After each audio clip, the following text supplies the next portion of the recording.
The story is set in a dystopian world where only the best children and their families are allowed to survive, while the weak ones are thrown to live in poverty.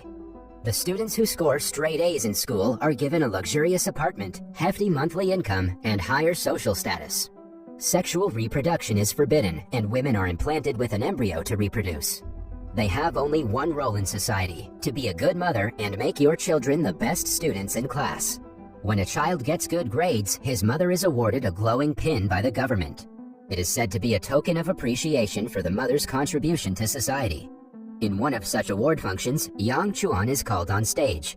She is regarded as the finest mother because her late son, Ruo Jie, was the best student they ever had. He never scored anything less than an A and was Chuan's pride before his death. Currently, Chuan is taking care of her youngest daughter, Nova, who she hopes will make her proud like her son. Chuan has also written a book on how a mother can help her child in today's society.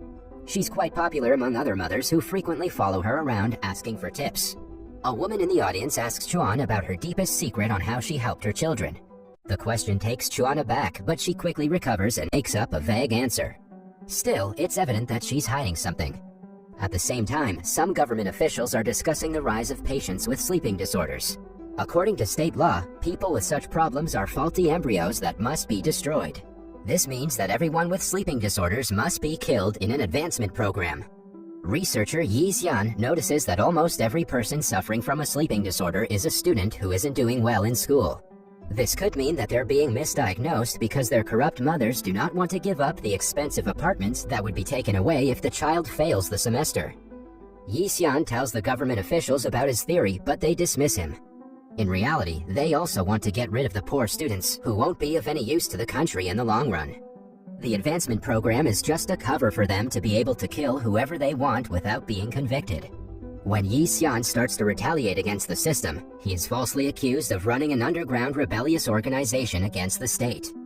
Chuan and Nova are walking home after the award ceremony. Alongside them, the students with low scores are being taken to the advancement program. Suddenly, a rebel interrupts them, announcing that the program is a hoax and they are going to be killed. Panic ensues when everyone starts running away trying to dodge the guards. Amidst it, Chuan's scarf falls to the floor and gets dirty. When everyone calms down, Nova goes to the bathroom to wash the scarf. She bumps into Ling Na, the rebel from earlier and the mother of researcher Yi Xian. Ling Na seems to know Chuan's secret that she hasn't told anyone about. She gives Nova a keyring, claiming it to be a gift from her late brother. Nova is beyond confused, but she keeps the gift anyway. Later, she notices breaking news on a billboard. Researcher Yi Xian was guilty of running an underground rebel organization, hence, he was executed. Nova recognizes her as the woman she met a few minutes earlier. Usually, Nova is quick to tell her mother everything that happens in her life, but she refrains from doing so this time. In the following scene, she's at home with her private tutor. We find out that she's not as good of a student as her late brother. With every exam, her grades have been dropping, much to Chuan's worry. More than her grades, she's scared of losing the privileges that come with it. After the class, the tutor frankly tells Chuan that Nova might fail in the next semester. Because of this, one of the lights in Chuan's pin goes off. The tutor explains that it indicates her daughter's declining grades. If Nova doesn't study harder, all the lights in her pin will turn off, and she will lose the top mother privileges. To teach Nova a lesson, she brings her to the slums where the people with low grades live. Nova, who has been accustomed to luxurious life since her birth, is distressed at the sight of dirty streets. She understands her mother's concern and is trying her best, but her grades are just not helping. In the following scene, Chuan takes her pin off to go to the grocery shop, not wanting people to notice the missing light on it. However, as she puts it down, an alarm goes off, urging her to put it back on. In the state, the pin is equivalent to the responsibility of a mother that she should always carry with her. At the grocery shop, she tries her best to hide the pin, but a fellow mother notices it nonetheless. When asked how Nova is doing in school, Chuan lies that she's doing even better than her son. The same day, she also sees a mother being kicked out of the apartment complex because of her son's bad grade. Chuan holds her pin tightly, seeing herself in the woman and dreading a future like hers. A few days later, the second light in her pin goes off, suggesting that Nova has not made any improvement. Chuan starts to panic, knowing that if she's kicked out of the apartment, she will be humiliated. Only the thought is enough for her to take strong measures. The next day at school, Nova acts completely out of character. In contrast to her usual calm and composed attitude, she lashes out at people for no reason and argues with the teacher when called out for her behavior. When Chuan is reported about the incident, she immediately brings her daughter to the hospital.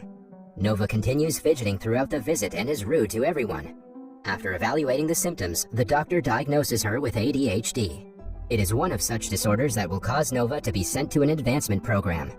But unknown to the truth about the program, she doesn't think much of it. The following day, Nova accidentally hits her teacher on the leg. The problem could have been solved with a simple apology, but instead, she asks him to watch where he's going. The argument escalates when the teacher holds her arm, urging her to apologize. Nova panics and runs to the edge of the building, threatening to jump off it. Fortunately for her, a classmate named Qi Zheng stops her in time. Later, Chuan brings Nova home and serves her dinner, without acknowledging what she did earlier. Then it's disclosed that Chuan asked her daughter to act that way. She secretly knows what happens in the advancement camps and wants to get rid of Nova by sending her to them. If she is diagnosed with a higher level of ADHD, she will be considered a faulty embryo, and hence Chuan can continue living in luxury because Nova's failure won't be her fault. On Nova's birthday, Chuan knows that her classmates will shower her with gifts. To make her ADHD look believable, she asks Nova to destroy all the presents. Nova agrees, but her usually nice character doesn't allow her to be mean to the friends who she loves so much. Chuan watches the commotion on a laptop, waiting for Nova to do as told, but she never does. Later, Qi Zheng asks Nova about what happened to her yesterday. Nova makes up an excuse and changes the topic. Qi Zheng is a guy from the slums. Although he's fairly good in his studies, his grades are not good enough. Hence, he lives in a small house with his mother, who works hard to pay for his needs. On reaching home, Nova apologizes to her mother for not obeying her orders. It is too difficult for her to be rude to her friends, hence she doesn't want to go through with the plan anymore. Instead, she promises to study as much as she can and get good grades. Later at night, Nova comes across the keyring that the lady had given her. She shows it to her mother, who is beyond surprised. She inquires where it came from and is mad at Nova for not showing it to her earlier. Still, she doesn't reveal its significance. In a flashback, we see that the keyring was a handmade gift from Chuan's first son, Ruo Jie. He was a star student, one who everyone loved. His diligence is the reason why Chuan is successful as an author. In the present, Nova starts to work hard to better her grades. She also stops pretending to have ADHD, and surprisingly enough, Chuan seems to be okay with it.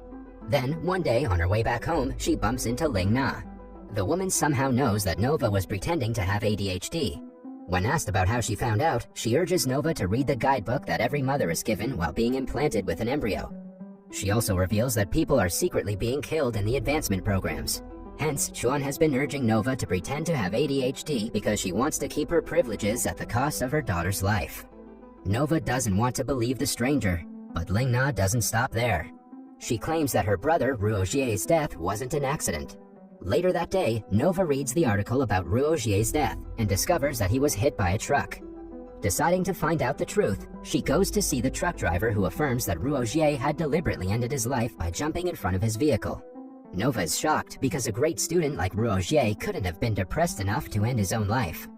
For the first time in her life, she is starting to realize the truth of her existence and her mother's actual nature. At school, she asks Qi Zheng about the advancement program. In turn, he urges her to be quiet, confirming that he does know something about it, but is too scared to talk. Chuan sees them chatting through the surveillance cameras and assumes they're a couple. The very next day, she reluctantly goes to the slums to meet Qi Zheng and asks him to stay away from her daughter. Somewhere else, Nova reads the official mother's guide and confirms that she's about to be sent to the advancement program. Not wasting much time, she runs away from home to Qi Zheng's house. His mother takes her to a secret tunnel that leads them to a camp of survivors of the advancement program.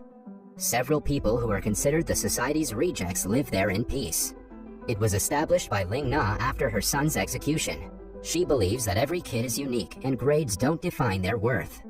The place is a dream for someone like Nova. Still, she cannot help but feel like she's betraying her mother. After a lot of thinking, she decides to return home again. When Chuan sees her, she simply asks her to eat dinner, disregarding the fact that she hasn't been home in hours. Nova apologizes for letting her down yet again and promises to study even harder this time. She desperately asks her mother if she loves her, but Chuan doesn't answer. Later, Nova is in the shower when she feels dizzy and registers that her dinner was drugged. When she opens her eyes, she is in a hospital bed surrounded by doctors who declare that she is a faulty embryo. This means that she will have to go to the advancement program to be executed. In the following scene, we see Chuan being implanted with another embryo. It is clear that she was successful in getting rid of Nova, and now has a new chance with a third baby. However, on waking up after the transplant, she finds herself in the tunnel that leads to the survivor camp. Ling Na asks her if she is happy after killing 2 of her children, but Chuan shows no remorse. She is only focused on her third child, who she hopes will eventually make her proud. In a flashback, we see that Ruo Jie wanted to be a carpenter, but since his grades were good, Chuan never allowed him to pursue his dreams. The pressure of being the perfect student was too much for him, which eventually led him to death. In the present, Chuan informs the police about the survivors camp. All the students in it are arrested and killed. In the last scene, Chuan is in an interview to promote her new book. When asked about her secret to growing an excellent child, she claims that if you really want something to happen, there is always a way. The movie ends as the antagonist wins. That was all from the video. I hope you liked it. Subscribe for more content like this, and hit the like button to help us out. Also, leave a comment if you want us to recap your favorite movie. Until next time, take care.